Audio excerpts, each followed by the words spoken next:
Hello, friends, and welcome back to another set of malicious compliance stories. Our story today takes us to a Las Vegas hotel cafe where one woman's leftover fruit salad becomes the hill she chooses to die on. But before we begin, best way to support our channel is to leave comments, like and subscribe with a turned-on bell so you don't miss the new video every single day. Here we go. A masterclass in entitlement. I was traveling with my boss to a conference held at a hotel in Las Vegas. Before the first meeting of the day, we stopped at a little cafe in the hotel complex for breakfast. I had a bagel, she had a croissant, and a fruit salad. She only ate about half of the fruit salad and said she didn't want to waste the rest of it, so she was going to the counter of the cafe to ask them to write her name on it and put it in the fridge for her to pick up later. I said, "My room has a little fridge, doesn't yours? If not, I can keep it in my fridge for you." She said, "Nah, I don't feel like going all the way back up to my room. I'll just have them save it for me." I argued that food safety laws don't allow them to take back food once it's served, but she told me that doesn't apply to situations like this, and like I said, I'm going to have them write my name on the container. The teenage counter girl told her what I said, that she couldn't take the food back for liability purposes. My boss insisted on speaking to the manager, who was busy at the moment. My boss raised her voice and said, "Go get him now. We're going to be late for our meeting." I saw the wheels turning in the counter person's head. I just said, "Okay," and throw the fruit salad away. I'm not going to be on shift here when she comes back later this afternoon. The girl smiled and said, "Okay, sure, what can it hurt?" and carefully wrote my boss's name on the lid in black marker. Boss sauntered away victoriously and said to me, "See, people are happy to do things if you just ask. You're so timid. This is why you aren't more successful." We met up for dinner later, and I asked, "Did you remember to pick up your fruit salad?" She did, but it was all different people working then, and they didn't know what she was talking about, and her fruit salad had been thrown away. I said, "Oh, that's too bad. The manager probably made them toss it out." "Sorry, I know you wanted to eat the rest of it." She replied, "Oh, it's okay. I made them make me a whole new one for free since they threw mine away." That boss once gave me a copy of The Fountainhead because she thought it would help me. She also quit that job by leaving for lunch one day and never coming back. She made her husband call the company weeks later to confirm she had quit after all of their attempts to reach her were unsuccessful. She'd worked there for 10 years. I really wish establishments would stop catering to people like that. It's only making that behavior worse, and it's being reinforced when people bend over for idiots like your ex-boss. The rules are the rules, and when it comes to food safety, they can't be bent for anyone, no matter how important they are. The young lady at the counter would have also done herself a service by learning how to stand up to pushy customers, because she'll be running into them every single day. And our second story. You'll be receiving an email from my receptionist. My job's to help people stop smoking with alternative products, of which I'm a knowledgeable specialist. I take great pride in my work, especially working with the elderly. I'm a student now and do it part-time, but I adore my job. I really do. Many of you will know that this results in exemplary customer care. There are still maniac customers, though, and dealing with addictive substances, some can be scathing and irritable. Here's the story of one. Let's call her Trading Standards, TC. In she comes. Me. "Hello, how can I help you?" She slams down a torn box and a receipt. TC. "This. It's broken." Me. "That's unfortunate. Is it the glass that's cracked or is..." TC. "No, it's broken." Me. "All right, no problem. I'll just take a look at it. Many issues are extremely easy to fix. It won't take me a moment." TC. "Don't bother. I want a refund. I already told you it was broken." Unfortunately, unless it's a manufacturing fault, then I can't do anything. We have a very fair return policy for genuine faults. Either way, it requires me to test it. I explain this, and she is not having it at all. While I'm explaining, I'm looking at the product. It's fine, obviously. TC. "I want a refund." Me. "I can't do that. I'm not authorized to return non-faulty stock." TC. "I've told you that it's faulty. I know my rights. I work for Trading Standards. You don't have your returns policy displayed. Where is it?" It's about 2 feet from the tip of her nose, and I point at it. Ooh, scary. Trading Standards, huh? This'll be good." TC. "Where's the manager? My husband says the girl who sold him this was pushy. I want to complain." Me. I'm working alone today, and I apologize if your husband found his experience poor.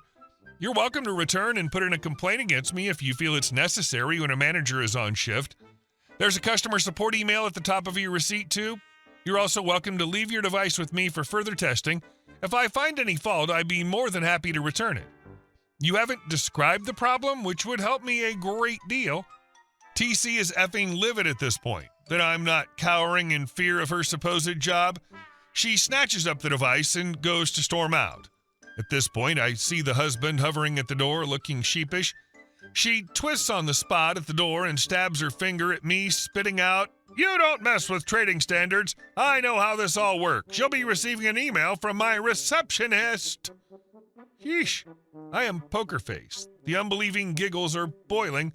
As soon as the door shuts, I'm bursting to tell my colleagues how they should be receiving an email from her receptionist any day now. Ah yes, the classic I work for trading standards move. It's the customer service version of "my dad's a lawyer." Lady, you're not striking fear into anyone's heart. You're arguing over a vape kit, not uncovering a black market organ trade. And that you'll be receiving an email from my receptionist? Oh my God, I would have lost it. You just know she practiced that speech in the car mirror on the way over. And our next story. The HOA president tried to bar us from running. We won the election and found out he didn't even own his home. We moved into Willow Creek, a little 64-unit townhome development, thinking we'd found the kind of place that takes care of itself. Turns out, takes care of itself meant 5 original homeowners running the HOA like a tiny fiefdom. They'd been on the board since the neighborhood was built, and every 3 months they'd parade around with clipboards and hand out violation notices like they were collecting taxes from peasants. Our first letter arrived in the first month. Repaint the garage, a 2-centimeter scrape where 2 panels met. Power wash mildew behind the shrub, clean the sliding door. 30 days to comply or $25 a day. I went door to door and discovered it wasn't just us. Everyone got something petty every quarter. Meanwhile, the storm drainage was trash, water pooled for days in half the yards, sidewalks cracked, and the road that runs through Willow Creek had been in a 10-year legal fight with the township about being dedicated, meaning the town should plow it. We were paying the contractor out of HOA dues while the board happily paid their lawyer to do nothing. After 2 years of passive grumbling, a half dozen of us decided enough was enough. We wanted new board members, real priorities, and an end to the quarterly witch hunts. The sitting board caught wind and did what bullies do. They hit us with pages of outstanding violations, claiming anyone with unresolved issues couldn't run or vote. Pretty neat trick if you want to stay in power. "We're not doing this the easy way," my neighbor Amy said as we sat in her kitchen. "We document, we fix. We prove we're in good standing. We spent the weekend helping each other, repainting, pressure washing, replacing a rotten plank here and there. We took photos, receipts, and certified mailed packets of proof to the HOA president's mailbox. He lived 70 feet away. The packets arrived. We had proof they arrived. Election night, the big meeting room smelled of coffee and old paperwork. The board lawyer wandered in as if to lend gravitas. We presented signed petitions to put our names on the ballot. The old president, Martin Bell, sneered and said we were ineligible. Outstanding violations, he said. Rules are rules. The lawyer, who'd been quietly eating a donut, looked up and said, "If you can confirm the issues were resolved prior to the meeting, they're eligible." Martin barked at him. The lawyer shrugged. The rest of the neighborhood had already seen our certified mail receipts. When the votes were tallied, with the 5 founders voting for each other, our slate won nearly unanimously. They elected me president. I'd never run anything bigger than a barbecue, and suddenly I was leading an army of exhausted homeowners. First order of business, prioritize. We removed petty violations that didn't affect safety, rewrote the inspection checklist to something sane, and started auditing HOA spending. We also gave the lawyer a proper nudge. Either get this dedicated road issue resolved or find us new counsel. He found his spine.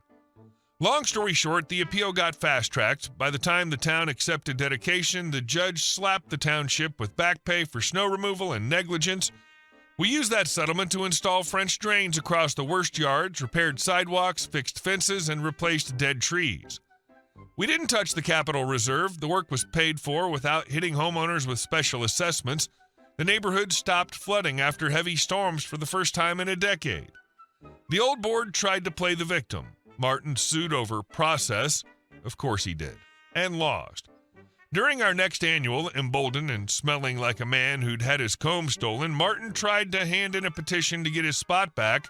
I walked up to the lectern, conservative voice, and said, "Martin, you cannot be on the ballot. You're not on the deed for any unit." A hush. He sputtered. "You can't be a board member if you're not an owner," I said, holding the printed public records. "Your mom's on the mortgage. She's eligible if she wants the spot." His face went the color of the dry cornfields. Embarrassed and small, he stammered something about paperwork and left red-faced, while a dozen neighbors snickered. We handed responsibility back to the community instead of a cabal. Willow Creek now has a schedule for real maintenance, transparency on spending, and an email list that actually gets answered. When people now complain about moss on a deck or a scuffed garage door, they do it with receipts in hand and a plan to fix it. Or they keep it to themselves. Martin moved away a year later. I don't know where he went. The last we heard, he was furious that nobody called him president anymore. We kept the drains, the sidewalks, and the tranquility. And when someone asks if I'd ever run for a board again, I smile and say, not a chance. But I'll roll up my sleeves if the old guard starts sniffing around. See, this is why people hate HOAs. They start out like, we just want to keep things nice, and end up policing mildew like it's a federal crime. I love how the neighbors just snapped one day, like, you know what? We're tired of paying $25 a day for mildew behind the shrub while the whole road looks like a war zone. And our last story. Karen tried to ruin my career and lost everything instead. When I moved to the U.S. for my master's degree, I never imagined my career, or my visa, would end up in the hands of someone like Karen. After graduation, I was lucky enough to be hired by Michael, one of my professors and an incredible mentor. He was now the COO of a mid-sized tech company based in Seattle, and he brought me on as a product compliance analyst. It was the perfect opportunity, except for one detail. As an immigrant on a work visa, getting fired meant I'd be deported almost immediately back to my home country in the Middle East. At first, the company seemed stable, but under the surface, it was run by two egos in constant orbit. Richard, the CEO, and Karen, the VP of sales. Richard was obsessed with selling the company to a massive British conglomerate, and Karen, ambitious, sharp-tongued, and territorial, was his right hand. From day one, Karen made it clear she didn't like me. I was, in her words, too young to be handling sensitive contracts. She'd constantly undermine me in meetings, question my competence, and once even told a coworker, "He's a visa hire, he'll do whatever we say." That comment turned out to be foreshadowing. My role was straightforward but crucial. Our company bought massive data sets from various suppliers, and my job was to ensure we used that data legally and within contract limits. Every sale, every report, every integration had to comply with the supplier's terms of use. But then I started noticing something off. Deals were being approved where customers were allowed to use data in ways that directly violated our supplier agreements. Some contracts even showed underreported usage, meaning the company was lying to the suppliers about how much data had been sold. It didn't make sense. I brought the issue to Karen and Richard privately, thinking maybe there'd been a misunderstanding. Karen barely looked up from her laptop. "We know what we're doing," she said. "Your job is to make sure the numbers look right, not to question executive strategy." I tried again gently. "If these suppliers audit the records, we'll be in breach. That could void our licenses." That's when Richard snapped. "You're not in a position to lecture us on business," he said. "If you can't keep quiet and follow directions, we'll find someone who can. You know what that means for your visa?" There it was, the threat. I walked out of that meeting shaking. My job, my status, my entire future in the U.S., all of it was hanging on the whims of two corrupt executives. And I couldn't even report it because the suppliers were foreign companies. Whistleblowing would have dragged me into an international legal mess and likely gotten me deported. So I did the only thing I could. I stayed quiet and documented everything. For months, I quietly archived every fraudulent deal, every underreported sale, every email chain. Whenever Karen adjusted a customer's permissions, I made note. When Richard ordered the finance team to delay supplier reporting, I saved the memos. I didn't tell anyone, not even Michael, my mentor. Eventually, one of the suppliers requested a formal audit. Richard panicked. He told Karen to delay it and keep it under wraps until after the acquisition went through. They even bragged in the office one day, laughing that the Brits will never find out. Oh, but they did. After the sale went through, the British parent company began a full internal review. They wanted to understand what they'd just bought. The audit Karen and Richard had hidden suddenly landed on their desks, and the numbers didn't add up. They called me in for a meeting. The new head of operations, a calm and professional woman named Charlotte, asked simply, "You manage these data products, correct? Can you explain these discrepancies?" I nodded, opened my laptop, and said, "Yes, and I think you should see this." I gave them everything, every contract, every note, every email, years of quiet documentation, all neatly organized and time-stamped. Charlotte didn't say much, but her eyes said plenty. Within 2 weeks, the British firm had reconciled with every supplier, paid back the owed amounts, and rewritten the reporting process to be fully transparent. Then came the real twist. When it came time to finalize the payout for the acquisition, they deducted the full value of those fraudulent deals, plus penalties from the total sale price. That deduction came directly out of the compensation meant for Richard and Karen. In other words, all the profit they'd schemed for 6 years to secure vanished overnight. Neither of them made a single cent. When the news broke internally, Karen stormed through the office, red-faced, blaming everyone except herself. She cornered me in the hallway and hissed, "You think they're keeping you after this?" They did. In fact, the new owners promoted me to senior compliance manager, citing my extraordinary diligence during the transition.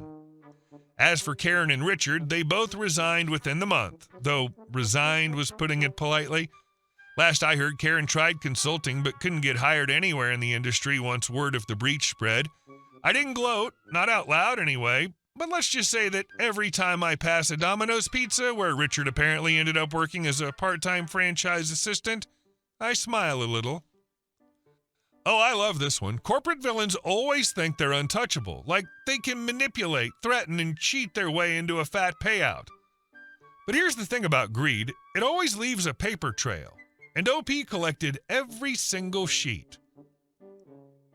Hey guys, thank you all for watching the video. I'll see you in the next one.